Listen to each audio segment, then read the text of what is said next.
bienvenido a Salud es Más, el nuevo canal de Diario Sur dedicado a los contenidos relacionados con la salud y con el bienestar. Es un placer tenerte en este proyecto con nosotros. Muchas gracias a vosotros por la invitación, Javier. Es un placer para mí estar aquí hoy con vosotros. Pues una pequeña presentación. Tengo aquí la chuleta porque tu currículum es tan amplio que simplemente por resumir muy brevemente. Siempre de que soy mayor. Nacido en Archidona, catedrático de la UMA, coordinas el área de oncología del Instituto de Investigación Biomédica de Málaga y BIMIA. Eres director de la Unidad de Gestión Clínica de Intercentros de Oncología del Hospital Universitario Virgen de la Victoria, más conocido como el Clínico, del Hospital Regional Carlos Haya. Sé que me vas a decir que no, pero eres una referencia internacional en el estudio oncológico, especialmente en el cáncer de mama, que es el asunto por el que te hemos invitado y que queremos que esté con nosotros hoy aquí. Así que, Emilio, bienvenido de nuevo a Salud es Más. Muchas gracias. Emilio, por empezar un poco por el principio, hablando del cáncer de mama, ¿cuáles son los síntomas esenciales que hay que tener presente a la hora de intentar detectar esta enfermedad? Bien, el cáncer de mama es una enfermedad que hoy día se diagnostica de dos formas diferentes. Hay como dos tipos de poblaciones, ¿no? Una población que es casi la mitad prácticamente de las mujeres a las que se les diagnostica el cáncer, que se diagnostica en los programas de cribado, en los programas de screening. Son mujeres que no tienen ningún síntoma, se hace una mamografía y se observa que hay una imagen sospechosa que se biopsia y luego es un tumor. Eso prácticamente hoy día es el 50%, casi o el 50% de las mujeres que tienen un diagnóstico, y luego está el otro 50% que presentan sintomatología de la enfermedad. ¿Cuál es la sintomatología de la enfermedad más frecuente? Notarse un bulto en la mama, un nódulo en la mama. Eso es el síntoma más frecuente. Otros síntomas, como puede ser la retracción del pezón, el enrojecimiento del pecho de forma generalizada, la aparición de un ganglio en la axila, todo eso son síntomas del cáncer de mama, pero hoy día son infrecuentes, son síntomas de estadios más avanzados de la enfermedad y afortunadamente eso hoy día es más infrecuente. Por tanto, por resumir, la mitad se diagnostican sin síntomas, simplemente se hace una mamografía y ahí aparece, y la otra mitad, el síntoma más común es palparse un nódulo en la mama. Has hablado de esas pruebas diagnósticas. ¿A partir de qué edad es recomendable empezar con esas revisiones? Bien, sobre esto hay dos cosas, hay ciencia y política, ¿no? Lo que nos dice la ciencia es que el cribado, o sea, una mamografía de screening anual o bianual, parece que tiene impacto sobre la supervivencia en el sentido de que disminuye la mortalidad claramente entre los 50 y los 70 años. Hacer una cada año o cada 2 años está demostrado que detecta tumores pequeños y esos tumores pequeños tienen un mejor pronóstico y un mejor tratamiento, claramente. Por debajo de los 50 años y por encima de los 70 años las cosas ya no están tan claras, pero hay una tendencia generalizada en el mundo desarrollado a disminuir la edad a la que se empieza la mamografía de screening o de cribado y a subirla por encima de los 70 años.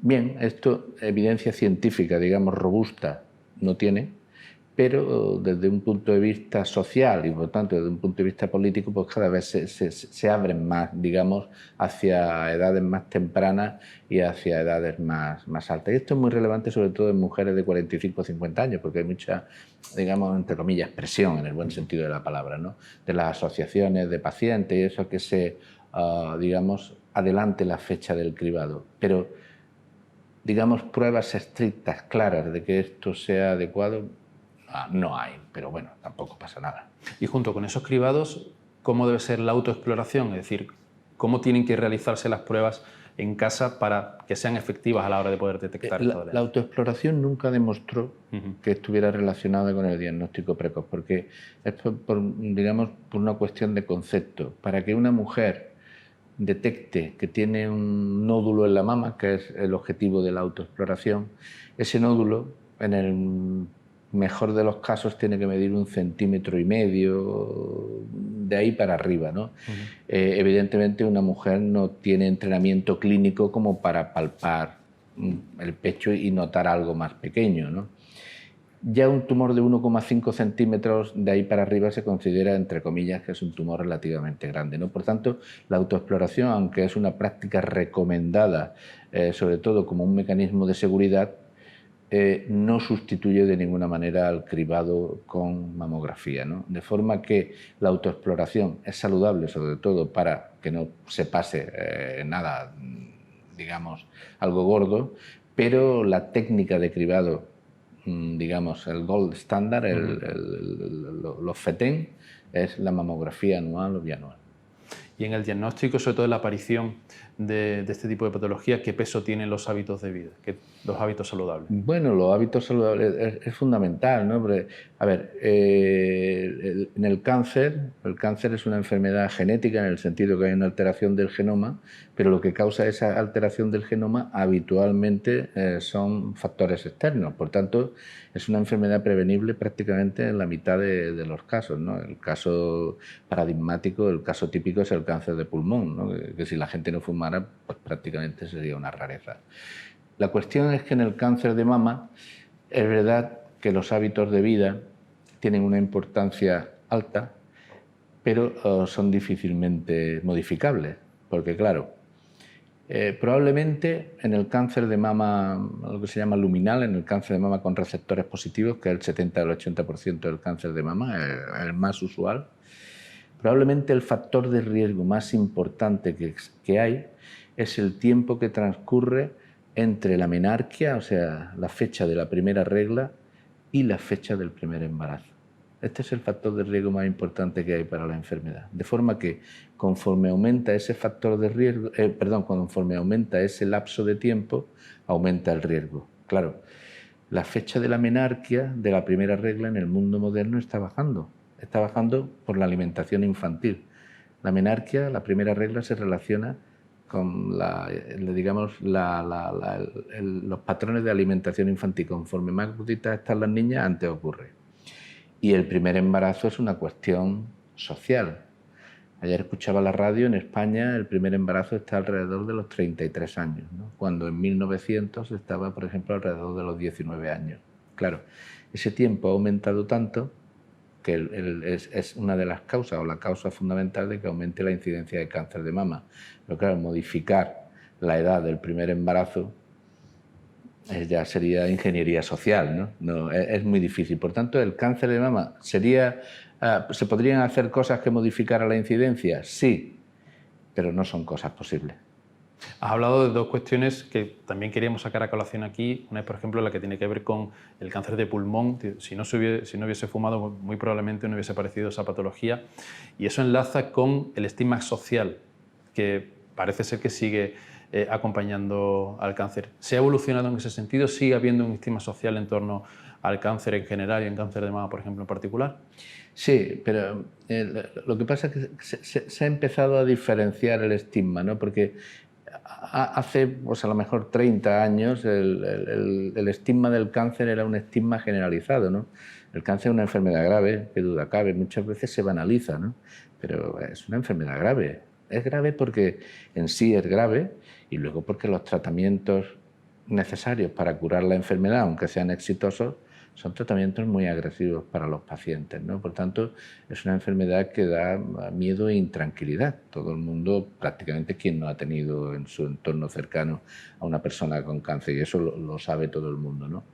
Pero esto que hace 30 años era generalizado, pues digamos se ha diferenciado, por decirlo de alguna manera. Y ahora, mientras que hay enfermedades que tienen un estigma que todavía sigue, ¿no? El estigma del miedo, el estigma de la culpa, el estigma de muchas cosas. En el cáncer de mama, curiosamente, por decirlo con alguna palabra, se ha socializado, ¿no? En el sentido de que el cáncer de mama se ha convertido casi en un elemento más de la vida cotidiana moderna. ¿Por qué?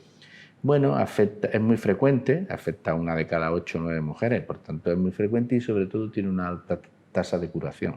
Tiene una alta tasa de curación que está entre el 85 y el 90%. Por tanto, hay muchas, lo que se llama largas supervivientes de la enfermedad, que se convierten evidentemente en propagandistas de todo lo que es intentar mejorar el diagnóstico y el tratamiento, lógicamente, ¿no? Entonces, curiosamente, en este tumor sí que ha habido como una especie de socialización, mientras que en otros tumores más severos, el pulmón es el ejemplo, hay otros tumores, los tumores digestivos, etcétera, todavía yo creo que seguimos anclados en hace unos años. Hablando de ese anclaje, sigue haciendo fortuna en determinados ámbitos el planteamiento de la enfermedad, de la lucha, precisamente, esa expresión que nos sale casi automática, como una batalla, como un combate. ¿Crees que es beneficioso plantear el asunto en esos términos? No, sinceramente creo que no. Yo creo que la enfermedad en general, ¿no?, el cáncer en particular, no es una lucha. Bueno, decía Hannah Arendt, ¿no?, las enfermedades no se lucha contra ellas, se sufren, ¿no? Y porque el hecho de introducir el concepto de lucha a veces también va íntimamente relacionado con digamos, la sensación de culpa, ¿no? Parece que si no te curas es porque no has luchado lo suficiente. Y eso no es cierto. Eso no es cierto. El cáncer, una vez que ocurre, es un proceso biológico en el que las células no saben de tu estado de ánimo. Las células no saben si tú tienes un estado de ánimo bueno, si es positivo o no. Una vez que ocurre, es una cuestión estrictamente biológica, es una cuestión estrictamente, digamos, anclada a la Tierra, como la teoría de la gravedad.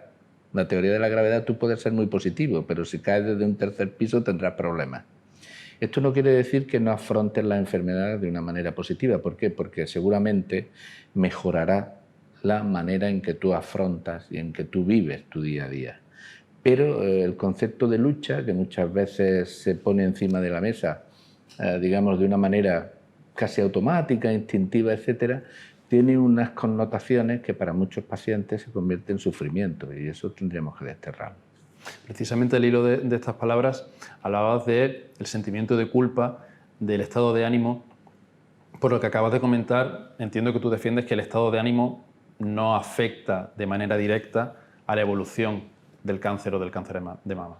No, el estado de ánimo no afecta a cómo evoluciona la enfermedad. O sea, la enfermedad, una vez que ocurre, es tan biológica que sigue parámetros más parecidos a la física y a la química que cualquier otra cosa. Tú la única manera de controlar la enfermedad es con los tratamientos conocidos para ella. Bueno, una cirugía, la radioterapia, el tratamiento con quimioterapia, las hormonas, los tratamientos dirigidos. Bueno, hay una amplia, digamos, grupo de tratamientos. Otra cosa es que tu afrontamiento, tu estado de ánimo sea positivo. Eso lo que hace es que el día a día sea mejor y que tu sensación, bueno, de bienestar al menos, sea mejor. Ahora, que esto tenga impacto en la evolución de la enfermedad, a día de hoy, con lo que conocemos, no. Precisamente hablas del impacto. ¿Cuál crees que es el gran reto que tiene ahora mismo el estudio, la investigación en torno al cáncer? ¿Al cáncer de mama? De mama. A ver, el cáncer de mama ahora mismo, a fecha de hoy, en nuestro medio, ¿no?, en nuestra ciudad, en nuestra provincia, casi el 90% de las mujeres con un diagnóstico de cáncer de mama están vivas a los 5 años. A los 10 años, un 80%. ¿No? Y ahí metes todas las causas de muerte. La gente no, a pesar de tener un diagnóstico de cáncer, muere normalmente de cáncer, quien muere, pero de otras cosas, ¿no? ¿Cuál es el reto? El reto va en dos... hay dos retos hacia dos vías. Uno, mejorar el diagnóstico y el tratamiento, ¿no? Mejorar los tratamientos claramente desde el punto de vista fundamentalmente de tener mejores tratamientos de radioterapia, mejores fármacos, y esto la verdad que se va avanzando poco a poco, es un camino gradual, ¿no?, en el que se va mejorando año a año, se van rascando pequeños porcentajes. Eso es el camino, la investigación que dé lugar a nuevos tratamientos. Y el otro camino es de investigación que ahora se está haciendo mucho también gracias a que se cura la inmensa mayoría, que es intentar obtener lo mismo con menos agresividad para la paciente. ¿Cómo? Pues con cirugías menos invasivas. Es decir, bueno, si yo tengo lo mismo, pero la cirugía es menos invasiva en la mama y en la axila, eso tiene impacto en la calidad de vida. Y luego con la utilización de test modernos, de plataformas genómicas que se llaman, para ahorrarle la radioterapia y la quimioterapia a personas que con esas plataformas sabemos que se puede hacer de forma segura. De forma que hay dos líneas o dos áreas de investigación muy potentes, ¿no? La primera, mejores tratamientos, y la segunda, obtener lo mismo con tratamientos menos agresivos. Pues Emilio, muchísimas gracias por habernos acompañado en esta edición de Salud es Más y por poner luz sobre esa enfermedad que afortunadamente cada día tiene un índice de curación mayor y mejor. Emilio Alba, muchísimas gracias por participar. Muchas gracias, Javier. Muchas gracias.